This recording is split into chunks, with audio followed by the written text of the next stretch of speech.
Olá, professora. Esse webinário está destinado à disciplina de análise química dos alimentos, como nota da composição da atividade número 13, e onde foi solicitado, a análise, na verdade, a discussão dos artigos, disponibilizados pela professora.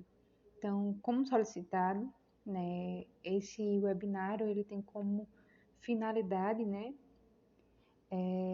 analisar esses dois artigos, que eu vou citá-los logo mais. E esses dois artigos eles têm em comum, a espectroscopia aplicada para análise de alimentos. E esses artigos são o uso da espectroscopia no infravermelho, próximo para avaliar os teores de proteína em óleo e milho, e o outro é análise de chocolate através de espectroscopia de infravermelho e PCA. Eu destaquei em negrito duas características que se encontram logo de cara nos dois artigos, que é a espectroscopia no infravermelho. O primeiro artigo, que é o uso da espectroscopia, ele tem como objetivo, o desenvolvimento de um modelo de calibração multivariada que utiliza a técnica da espectroscopia no infravermelho. No caso, como objetivo dessa calibração multivariada, utilizando a técnica, tem como objetivo a determinação do teor de proteína e extrato etéreo em amostras de grãos de milho. O segundo artigo, que é análise de chocolate através de espectroscopia do infravermelho, PCA, ele tem como objetivo, como objetivo a utilização da espectroscopia de infravermelho para análise de chocolate. No caso, eles analisaram 14 amostras, de tipo, desde o leite branco ao amargo, ao meio amargo, e fizeram isso em duplicata. Até eu me lembrei da prática que a gente precisou fazer, de preparo de amostra. E através das amostras em duplicata, foram analisadas pela técnica da espectroscopia de infravermelho. Bem, uma das coisas que eu consegui identificar nos artigos é muito o motivo por que usar essa técnica, na análise química dos alimentos. E eu destaquei esses dois pontos, que elas são amplamente utilizadas em controle de qualidade de alimentos. Consegui identificar isso nos dois artigos, mas no segundo. E outra coisa é a identificação de compostos inorgânicos e orgânicos. A gente vai ver alguns deles que podem ser identificados. Além disso, também, eles destacam as vantagens do porquê se usar a espectroscopia, o fato de ser eficiente, de ter uma boa precisão, de ser um baixo custo, ser uma técnica que, de certa forma, ela dá resultados mais rápidos e com menos manipulação de amostras, E já em uma pequena quantidade de amostras, você já consegue um resultado com uma boa precisão, rapidez, eficiência e baixo custo. Tudo que se procura, Mas, de fato, o que seria a espectroscopia? Vai ser, eu acredito que melhor definida no segundo artigo,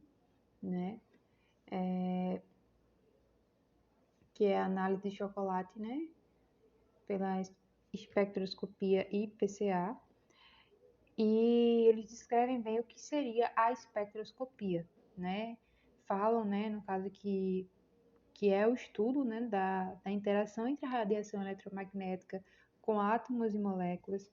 E essa ligação entre átomos, da molécula, ela envolve tipos de energia. Eles citam quais são esses tipos de energia, no caso a translacional, a vibracional e a eletrônica, e destacam aonde se encontra o infravermelho, que no caso são na energia vibracional.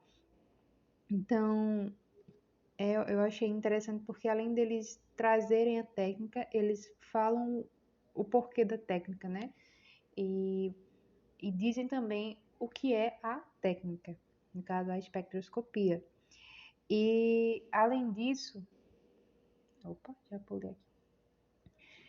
Ele fala o que é possível determinar com a espectroscopia do infravermelho. Existe também a eletrônica, como eu já falei, que tem a translacional, vibracional e a eletrônica.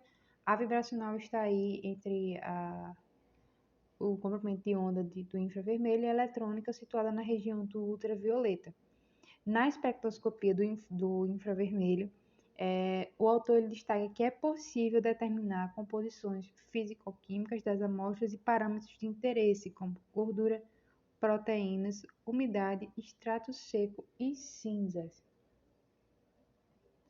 E por fim, todos os dois artigos, na sua conclusão, eles reforçam e ratificam a importância do método na indústria de alimentos, além de tudo, como uma forma alternativa, né, na medição de concentração, homogeneidade de sacarose, como é o caso do segundo artigo.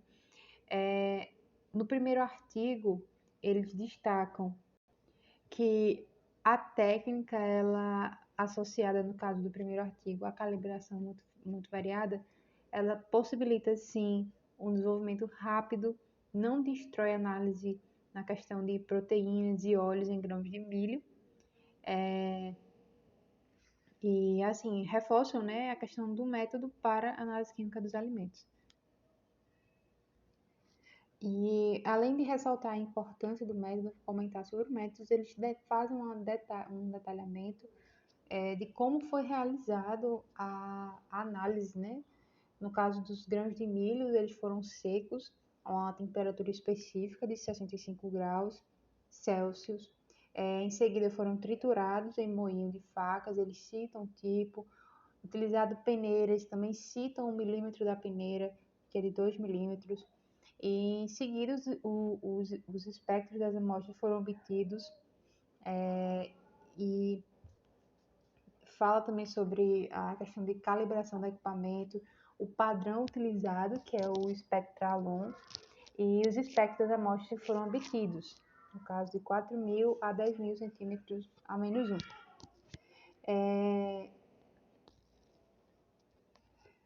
E ainda especificam, né, como o espectro ele foi pré-processado, utilizando o padrão, que é o Standard Normal Variety, e também destacam também como foi calibrado, na questão de para corrigir efeitos de espalhamento.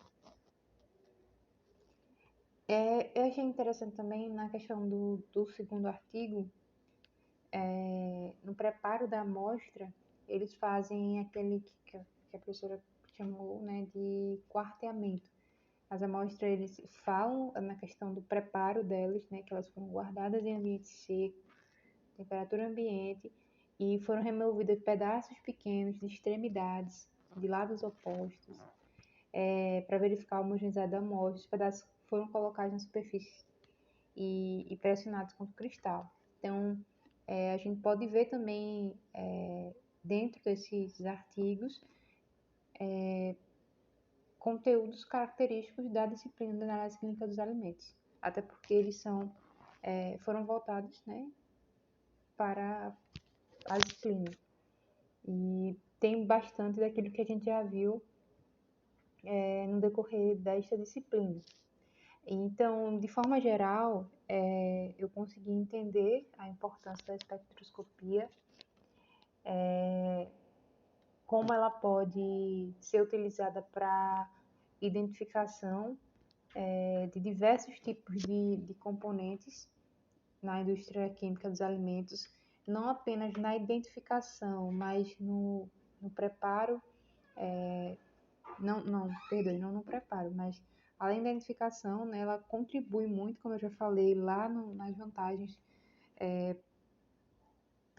na questão da precisão, de ser eficiente, rápida, com com a mínima quantidade de amostras e ser uma ferramenta analítica, né, que beneficia o controle de qualidade em diversos produtos e além, como eu já citei, na identificação de componentes inorgânicos e orgânicos.